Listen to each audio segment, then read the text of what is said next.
Buenos días, mi nombre es Carisley Céspedes y estaré hablándoles acerca de la arquitectura historicista y la arquitectura neobizantina.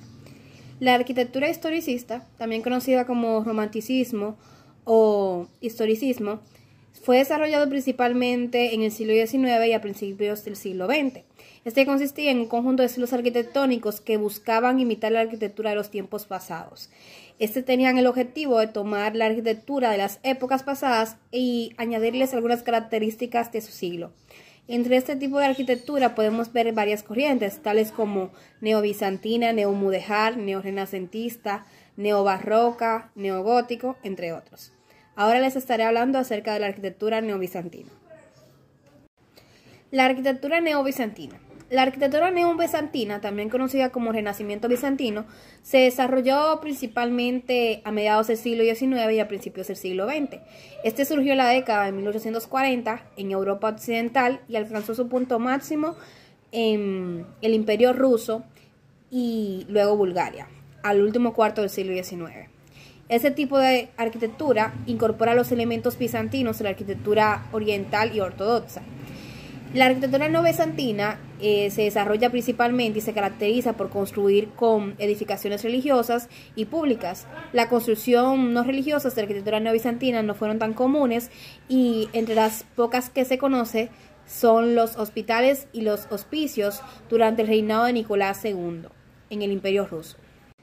Entre las características de la arquitectura neobizantina se encuentran la integración de los elementos bizantinos, cristianos y medievales, el empleo de las arcadas, bóvedas de cañón y cúpulas semiesféricas, como podemos ver en la imagen. Entre sus materiales más utilizados están lo que es el ladrillo y el estuco, y utilizaban los mosaicos para su decoración. También se utilizó en algunos edificios la mampostería expuesta, donde se exponían los ladrillos en el exterior de la edificación. Esto lo podemos ver, un ejemplo, en la Catedral de Westminster en Londres. El estilo neobizantino comienza a desarrollarse en la Rusia imperial y en la Europa del Este. Tuvo una larga evolución que fue desde la Catedral de Sofía en San Petersburgo hasta la Catedral de Alejandro Nevsky de Sofía. En Rusia, este estilo fue popularizado por el arquitecto Konstantin Thom, que además mezcló los elementos neoclásicos y los elementos de la Rusia tradicional. Entre sus edificaciones más famosas se encuentra lo que es el Gran Palacio del Kremlin. En Belgrado, Serbia, el estilo neobizantino se prolongó dentro de las primeras décadas del siglo XX, con la iglesia de San Marcos. Este estilo se consideró como una arquitectura vernácula en Serbia. Por otro lado, en Francia, la Catedral de Santa María de Mayor es característica de ese estilo, al igual que la Basílica de Notre Dame. Ambas fueron situadas por Marsella y construidas por el arquitecto Henri Sperandeo. En Estados Unidos, la arquitectura neobizantina se encuentra presente en los edificios más importantes del campus de la Universidad de Texas, en la iglesia de San Francisco y en la Basílica del Santuario Nacional de la Inmaculada Concepción. Ahora le estaré pasando con mi compañera para que hable acerca de la arquitectura neogótica. Buenas, mi nombre es Ruth Reyes y yo le voy a hablar de la arquitectura neogótica. La arquitectura neogótica es un estilo arquitectónico que se inspiró en la arquitectura medieval y compitió con el renacimiento neoclasicista en lo que es Estados Unidos y Gran Bretaña. También el neogótico iba a seguir siendo uno de los estilos de renacimiento más potentes y duradero del siglo XIX, aunque empezó a perder fuerza después del tercer cuarto de siglo del siglo XIX. Se construyeron edificios como son iglesias e instituciones de enseñanza superior con este estilo en Inglaterra y en Estados Unidos hasta bien entrando el siglo XX. Esta arquitectura usaba diferentes materiales, todos ellos únicos. Uno de ellos son los materiales naturales, como es la carpintería de madera o las piedras naturales que se utilizaban para los monumentos, debido a su permanencia y su resistencia al fuego. Las características de esta arquitectura gótica, tres de ellas son la altura.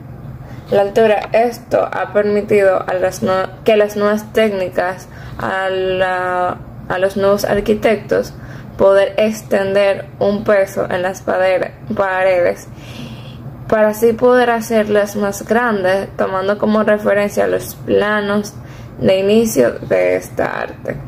Innovación en los arcos. Esto fue una clave de la arquitectura gótica, ya que tiene un significado meramente decorativo. Los techos abovedados. Estas son un poquito irregulares, ya que la tecnología de arco de punta se volvieron un poquito usadas, pero de esta manera se logró separar el peso de los pisos superiores.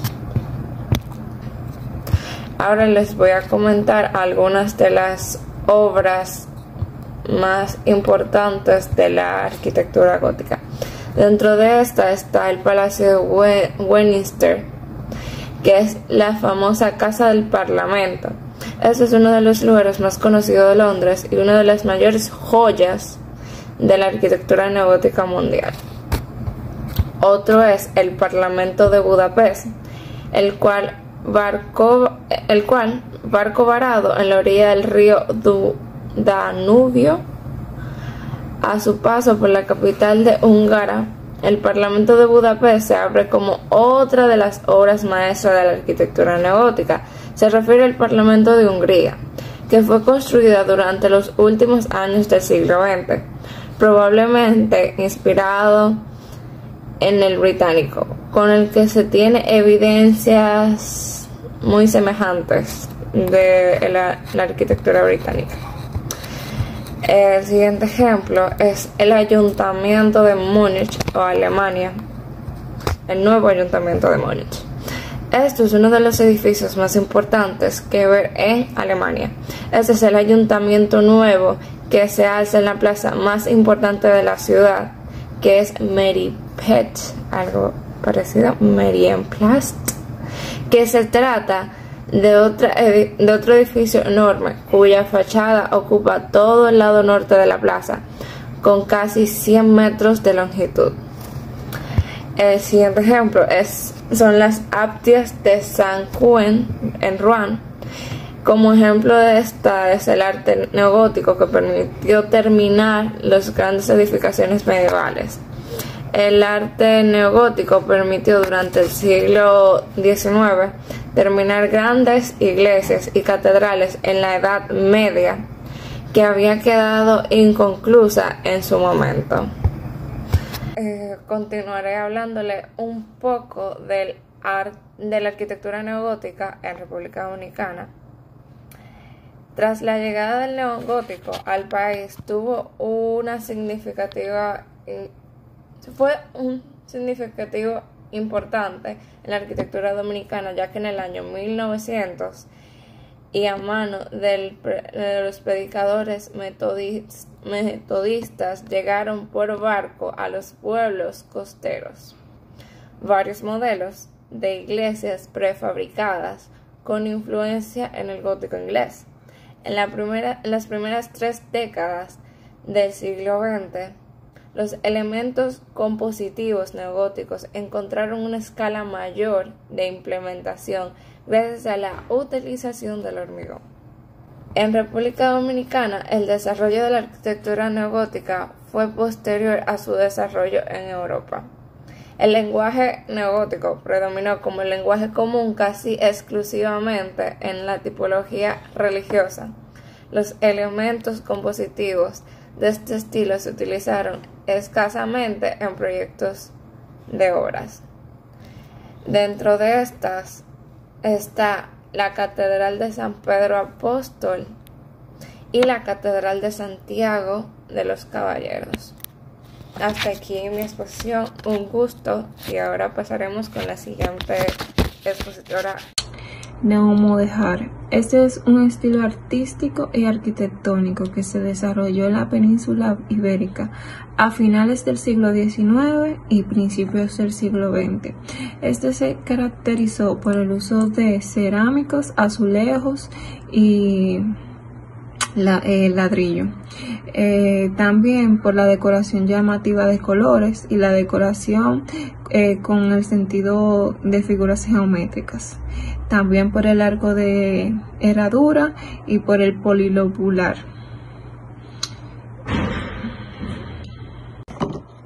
Como ejemplos tenemos la Plaza del Toro en Madrid. Este tiene una estructura metálica, pero su fachada es en ladrillo, con escudos en cerámica que representan cada provincia española. También tenemos otro ejemplo que es el Gran Teatro Falla, que esto es una estructura construida en ladrillo rojo, tiene puertas de herradura. También está como otro ejemplo la estación del Toledo, que está construida de ladrillo, piedra, hierro y cemento con arcos polilobulados, como fue mencionado anteriormente, que era una de sus características principales.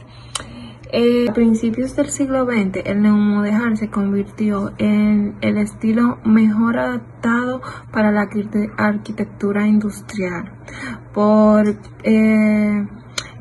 reivindicar la belleza del ladrillo y por la práctica decorativa que tenían. Muy buenas, mi nombre es Nicole Mieses y yo les voy a exponer acerca de la arquitectura neobarroca y la arquitectura victoriana. La arquitectura neobarroca, también conocida en los países anglosajones como revival barroco o en Francia como estilo del Segundo Imperio, fue uno de los estilos arquitectónicos historicistas tardíos de finales del siglo XIX, principalmente en el año 1880, que coexistió y sustituyó a la arquitectura neorrenacentista. Es una corriente principalmente europea, aunque luego se expandió y se puede encontrar en todos los lugares del mundo.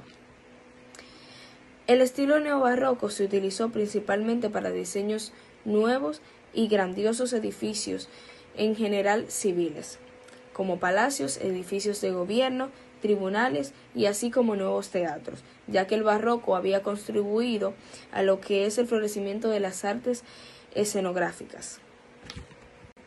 Algunos ejemplos significativos de la arquitectura neobarroca son el Palacio de Justicia de Bruselas, construido y diseñado por Josep Pollard desde 1866 y descrito por los críticos como la más pomposa y sobrecargada obra neobarroca del Ottocentro. El Teatro de Ópera de Dresde, de 1877, con influencia neorrenacentista. El Bode-Museum de Berlín, terminado en 1904. El Aston Memorial de Lancaster, desde 1907 hasta 1909. El Palacio de Christian Bruns, en Copernikus, construido en la primera mitad del siglo XX. En la actualidad también hay algunos edificios posmodernos con un estilo que podrían llamarse barroco. Por ejemplo, la Casa Danzante en Praga, por Vladio Mulik y Frank Henrik, que se han descrito como el nuevo barroco. El neorrenacimiento es un estilo histórico que surgió durante el siglo XIX, paralelo al neoclasicismo y al neogótico. Su origen es impreciso, pero se asume que este estilo se inspira en las formas renacentistas, ya que este estilo se caracteriza por la utilización nuevamente de las formas renacentistas. Su principal manifestación se observa en la arquitectura, pero también se destacó en el ámbito de las artes decorativas. Algunas de las características de este estilo son: los edificios de Renacimiento se caracterizan por una armonía cohesiva. Las ventanas y las puertas se disponen de forma simétrica. Se emplean proporciones modulares, además de la superposición de órdenes típico de la arquitectura romana. La cúpula es uno de los elementos monumentales, especialmente en los religiosos. Se deja de utilizar la verticalidad y se tiende a destacar las líneas horizontales. Se utilizaba el arco de medio punto, columnas de órdenes clásicos y frontones triangulares. El edificio civil cobra mayor relevancia. Se construye villas rurales, ayuntamientos, bibliotecas, teatros, hospitales y palacios urbanos. Entre las características también podemos encontrar que se busca una visión unitaria de la obra, por lo cual se articulan los elementos arquitectónicos entre sí con el conjunto. Al igual que en el Renacimiento, los edificios construidos durante la época neorrenacentista, los arquitectos buscaban a menudo la perfección técnica, basándose en cálculos geométricos y matemáticos para encontrar la máxima armonía y proporción. La arquitectura victoriana. Arquitectura victoriana es una denominación historiogeográfica que comprende una serie de estilos arquitectónicos que florecieron desde mediados a finales del siglo XIX y que tenían reminiscencias históricas y eclécticas de estilos anteriores, en particular de la arquitectura gótica inglesa. La expresión victoriana se refiere al reinado de la reina Victoria, el cual comprende desde 1837 hasta 1901, conocido como era victoriana, y responde a las costumbres británicas y francesas de nombrar estilos arquitectónicos como los reyes o monarcas de la época. Siguiendo esta costumbre de esquema de nomenclatura y clasificación, la arquitectura victoriana sigue a la arquitectura georgiana, más tarde la arquitectura de Regina y sucedida por la arquitectura eduardiana. Sin embargo, muchos de los elementos de la arquitectura victoriana no se hicieron populares hasta después de la muerte de la reina Victoria. Buenos ejemplos de la arquitectura victoriana aún pueden verse en ciudades como Londres, Glasgow y Manchester, en Melbourne, en Sydney y Bombay, en Boston, en San Luis, Galveston, San Francisco, Los Ángeles y Nueva Orleans. Hay también ejemplos fuera del ámbito de la influencia británica, como lo son en Valparaíso y Bogotá, y los sectores de la Merced y Teosquillo. Ahora yo les estaré hablando acerca de la arquitectura ecléctica, también conocida como eclecticismo. Esta consistía en una tendencia arquitectónica que mezcla los diferentes elementos de los estilos y las épocas de la historia del arte. Este toma varios de los elementos para crear algo nuevo. Esta tendencia aparece en la segunda mitad del siglo XIX en Francia. Los exponentes del arte ecléctico no se aferraron a reglas o patrones fijos. Es por ello que se le considera como un estilo heterogéneo, ya que uno de los objetivos de la arquitectura ecléctica era conseguir y construir unas obras con mucha más creatividad. Esta arquitectura integraba los nuevos edificios, el conocimiento del arte con la ciencia y la técnica del momento. Entre una de sus obras más representativas se encuentra la Ópera de Garnier en París.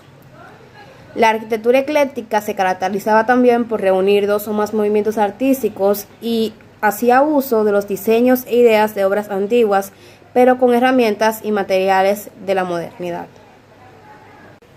Bien, hasta aquí ha sido nuestra exposición acerca de la arquitectura historicista y los diferentes estilos arquitectónicos que en ella se clasificaba, y también acerca de la arquitectura ecléctica y victoriana. Esperamos que ustedes puedan entender acerca del tema. Muchas gracias por su atención.